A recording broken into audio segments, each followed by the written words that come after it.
All right, Sunday, June 3rd, I think it is. Warriors Cavaliers game two recap. Very frustrating game to watch if you're rooting for the Cavs.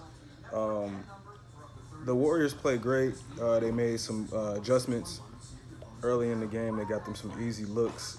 Once again, the Cavs ill prepared. I made the comment on Twitter. Basically, like what I'm seeing is Ty Lue appears to be preparing for what teams did last game. So when they break down film, it looks like they're reacting to what they've seen versus what they might see.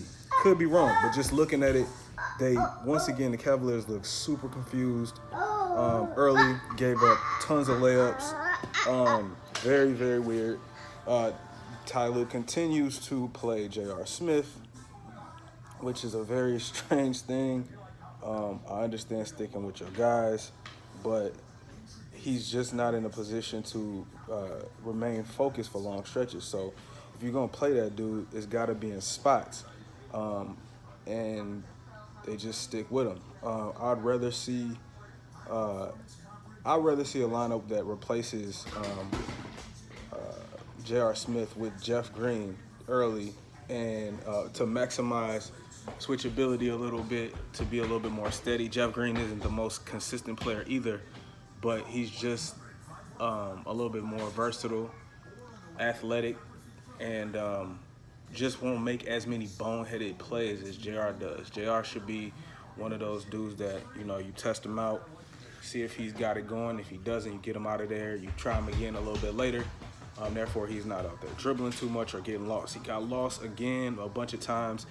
And, as a shooter, I count on a guy feeling like they have me stopped if I just give the ball up. I could just move to a different spot, and the Warriors do that better than anybody in the history of basketball. And so when you're playing against guys that are very undisciplined like the Cavs have, it's just it's easy pickings because they feel like they get satisfied with the stop, and you don't have the stop, fam. You got to keep running. You got to keep locked in on a couple shooters. The Cavaliers overplay certain guys. Like, it's certain players that obviously you got to press up on Steph and Clay. And one thing when they were playing against Clay that was annoying me is they kept forcing him to his right hand, which gives him a clean look from his shooting pocket.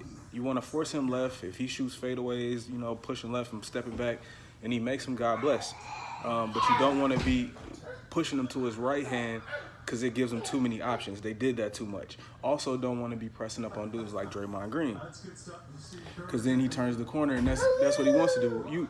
You want to on everybody except Steph and Clay, KD included. You want a late contest.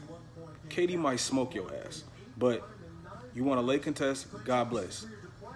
Everybody else, you want to make sure that, those two, Steph and Clay, you want to make sure you push up on them. Of course, Kevin Love did the no man's land defense thing again when they're coming off the screen, where you half hedge and the peekaboo where Steph is coming off the pick and it's this little gap.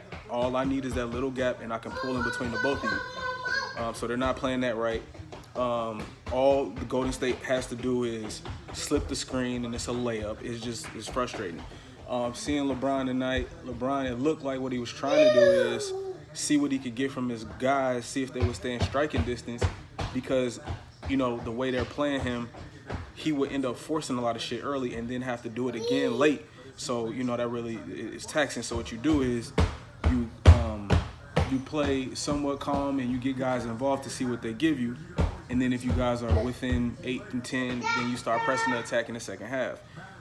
So that's what it looked like he was doing. I think he would have been more aggressive, of course, if they would have played him the same way that they did. But they seemed to make more help adjustments and be more solid. So didn't really have a problem with the way he played. They just made too many mistakes. And yet and still they were able to creep around and stay in the game somewhat. Ty Lue, bro, the Jordan Clarkson thing. What the hell, man? Just like I was talking about in the first game, you put this dude in a position where he makes a couple mistakes and you lost him. And I'd rather see a Rodney Hood sub, and I know Rodney Hood's not great, but sometimes some series are better for some guys than others. and his athleticism allows him to be helpful, and I mean, you gotta be able to let him work through some mistakes, but if you can get him comfortable, he'll be a better option than Clarkson. Um, I felt for George Hill. I think he just got in that point guard position where they keep throwing you under the basket, and it's like not much you can do. He did all right, but you're gonna give up some stuff when you're in that position. But Rodney Hood, what you call it, Nance. What I try to do if I'm the Cavs is stay as lengthy as possible. Stay as lengthy as possible, and then of course you want to have some shooting. I'd play Corver more. I'd play George Hill, but I'd be careful about when McGee is in with Hill. I would rather have somebody that can go up and help with lob rotations and stuff like that, so he doesn't get caught. Unless he's cooking. If he's cooking, on the other hand, you just do what you do. But so yeah, I see that. What else? Here's Ty Lue. I'm about to listen to him and see what he's talking about.